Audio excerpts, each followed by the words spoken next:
Hey friends, Ash here with Gents, coming at you guys today with a fragrance rotation. Been a while since I've done one of these. The theme in today's rotation is clean, fresh, green fragrances. These ones are really versatile, very wearable, very likable, and each one of these is gonna get the job done in high heat, which is a good thing because it's been really hot where I live here lately. So I've got 7 different fragrances here to make up an entire week's rotation. Let's jump into this and check out these green fragrances.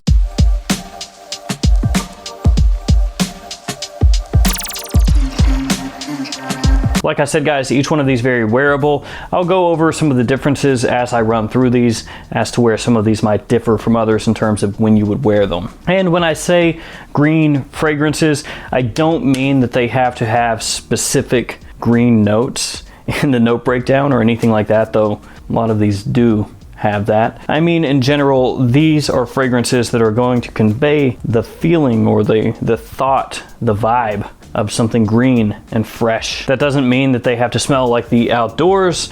They could have herbal facets. They could have kind of a soapy vibe to them. They could have tea notes. Just whichever way they accomplish it, they accomplish the same thing, which is, again, that feeling of clean, green freshness. All right, first up, a classic green, clean fragrance. This one is a killer, a stunner, whatever you want to call it.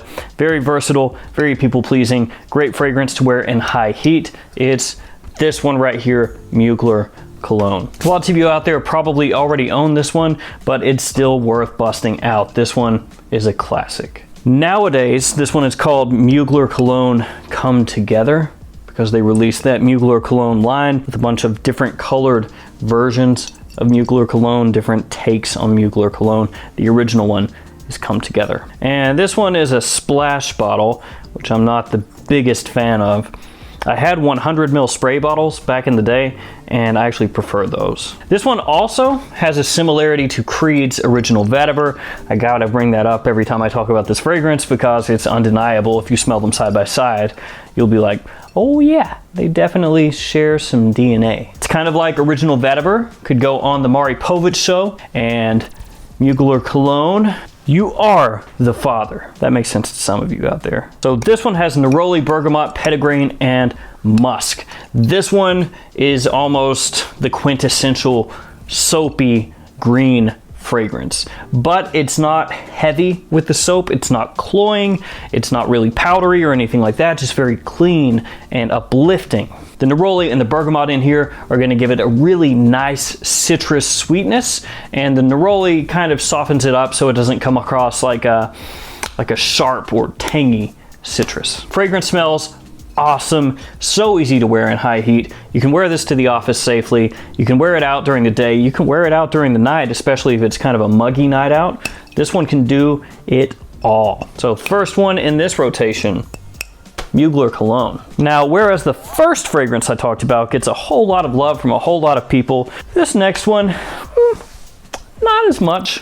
Now, it's not a bad fragrance. I actually think it's really nice in the correct situations. It's just the house itself is not really taken all that seriously as a fragrance house. It's this one, Lacoste Oh Fresh, or Lacoste L1212 Oh Fresh. And this is obviously for men, the pour homme version. This one does have green notes, watery notes, lemon, and limoncello, which is probably the most interesting note in this fragrance, which is an Italian liqueur based off of lemons. Like I said, Lacoste doesn't really get a huge amount of love, but if you know what Lacoste does, then you know what you're getting into when you buy this one or spray this one on. Lacoste generally does sporty gym type of fragrances, casual, warm weather type of fragrances. At least that's what they're most well known for, and that's what this is. So you are going to have those aquatic notes that's going to bring some of that freshness. You've got the citrus in here. The limoncello doesn't actually come across boozy at all.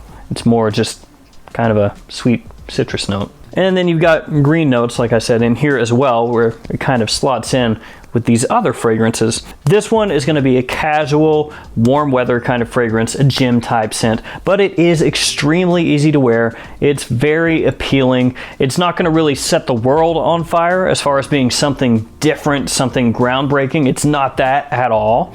But in terms of casual, warm weather wear, it's going to get the job done really well. It's kind of par for the course with some of the other releases in the L1212 line, like yellow or white or French Panache. It's in that kind of vein, that kind of style. So those are the situations I use this in. Casual, high heat. Not something I'm ever going to wear formally, not something I'm ever going to wear out at night, not even really a fragrance that I care to wear to the office, but high heat situations, really nice. Lacoste fragrances typically not that expensive, so it's not like it's going to set you back all that much. And if you're a fan of that type of scent, check it out. Obviously though, if you're looking for something more unique, something more interesting, something to set you apart, that is not it. Up next, a fragrance from the house of Azzaro, and this one is in their Solarissimo line, Lavanzo. I do like the presentation on this bottle. I think it looks really nice, really sleek, and the atomizer is great on these as well.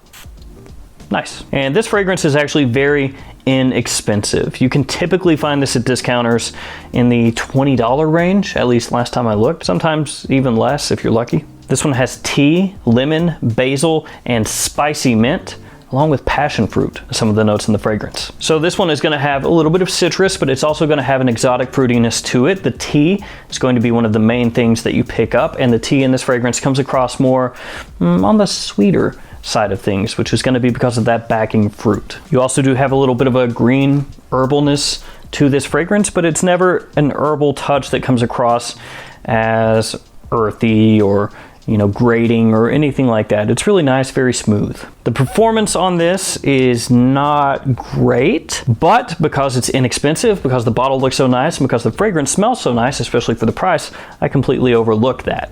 This one, like most all of the fragrances here, gonna be better suited for daytime.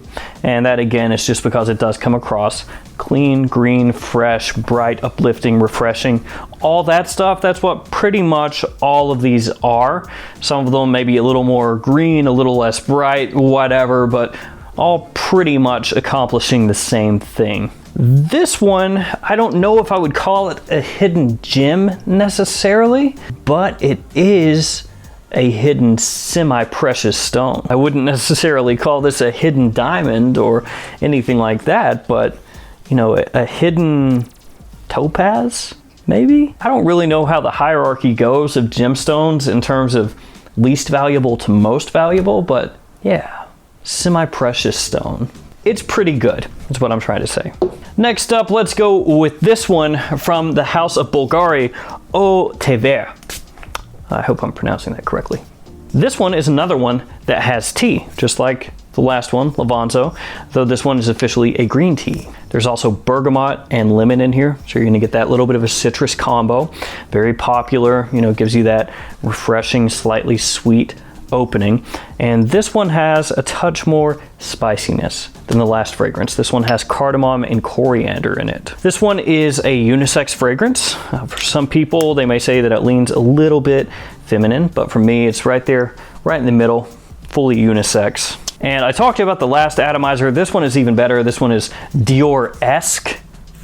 Ooh, look at that, what quality. And this one is one that I've seen fluctuate a lot on discounters. There have been times that I've seen this fragrance for next to nothing online, and then other times I've seen it up close to $100. It really just seems to flip back and forth. So if you're interested in this one, don't overpay. This one, as compared to the last one, comparing them since they both have tea as prominent notes, is going to be more refined, more sophisticated than Lavanzo. Lavanzo going to be more on the sweet side of things, and this one a little more on the slightly spicy side of things. This one though, very solid fragrance, seems to get overlooked a little bit. Presentation on it really nice, just quality all the way around. Up next is a fragrance from the house of Bond number 9.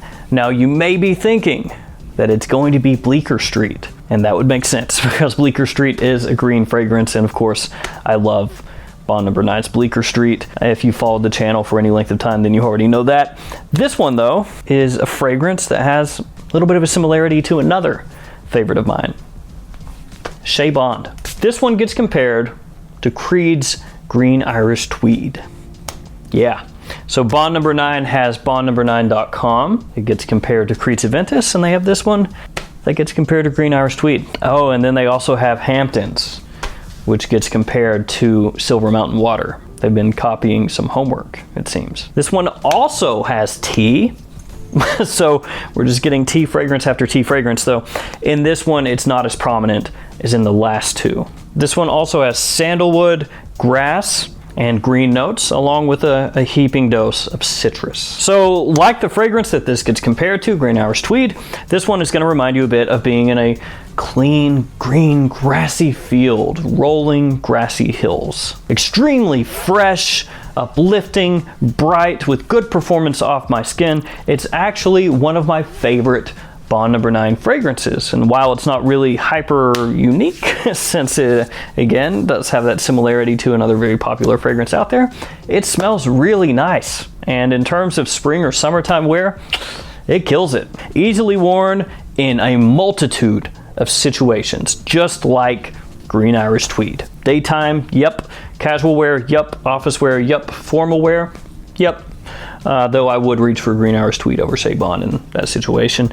And could you wear it out at nighttime? Yeah, sure. Though again, better suited for daytime. This one at discounters, you know, 120, 130 bucks. It's a pretty good price. It's one of the few Bond number 9 fragrances that I own that if I lost it or it broke or whatever, I would replace.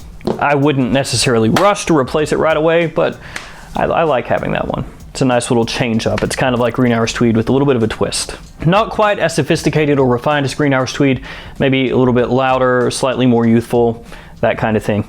All right, let's go from there to this one, Zegna Italian Bergamot. And before I talk about this one, there's also this one, Zegna Acqua di Bergamoto, and this one is much more affordable than Italian Bergamot. Actually, you can see here quite a similarity in the presentation. This one is nicer. It has a magnetic cap, whereas this one is just a standard cap. But there's definitely a similarity between these two. Italian Bergamot is going to be slightly higher quality overall, slightly nicer fragrance, more refined, and slightly better ingredients in this one. But this one here, if you don't want to pony up the cash for this one, is going to get you something very similar for a whole heck of a lot less. So I wanted to make sure to bring that up just as an alternative to this one, because I know that this is a little bit cost prohibitive sometimes, depending on what the pricing is on discounters for a given day, because again, it fluctuates. Bergamot, neroli, vetiver, and rosemary, the notes in this one. So you're gonna get that vetiver in the base of the fragrance. It's gonna give you a nice, pleasant, woodsy sort of dry down. The main thing you're gonna care about or pick up from this though is gonna be that neroli and bergamot in the top. And it is really nice. If you like fragrances centered around those two notes, this one is going to be up in that upper echelon. The quality is there. It's very nice, fantastic in high heat situations, super refreshing, smells awesome. I love it. The rosemary in there is not super prominent. It just gives you a nuance, a little touch of rosemary. The main things for that, again, neroli, bergamot. Pretty simple, pretty cut and dry, not very complex, but very, very, very nice smelling. Sometimes that's all you want. You don't need a whole bunch going on. Sometimes you just want to spray something on, have it smell clean, a little bit sweet, something appealing that's going to draw people in, and when you catch whiffs of it, you just go, smells great. And that's what that is. And last up for this video, it's going to be fragrance from the house of Acqua di Parma, Colonia Club. Yeah, look at that green bottle. Had to include that. The most prominent note in this fragrance for a lot of people is going to be mint. So that's one of the things that you're going to pick up from this very strongly, especially in the opening. There's also bergamot, lavender, neroli, and geranium in here. And this one is going to be more sophisticated, more refined smelling, more gentlemanly smelling, if you want to call it that, than pretty much everything else that I mentioned so far. This one makes total sense as an Acqua di Parma, which you would expect because it is an Acqua di Parma. But what I mean by that is that it has this classic, gentlemanly Italian cologne sort of vibe to it. So this one, more so than any of the others, even more so than Mugler Cologne, I think works in a suit. So in a business situation, a formal situation, this one would be my first choice out of all the other ones that I've talked about. As far as being super bright and refreshing though, out of this list, it'd probably be toward the bottom. That's not a diss on this fragrance though. It's just, again, because it has that gentlemanly sort of air about it, even though it is ultimately an Italian style cologne. It's a very green fragrance. The florals that come in there, again, lavender and geranium most prominently, smell awesome through the mid of the fragrance. And it's just easy to wear, like all of these. So that one's gonna wrap it up. Acqua di Parma Colonia Club. I haven't talked about this one too much lately, but it's one that I've always had a soft spot for. All right, guys, that's gonna do it for me with 7 awesome, clean, green fragrances. As always, thanks for hanging out with me today. Thanks for all your support. I'll see you guys tomorrow with another fragrance video. Stay safe out there.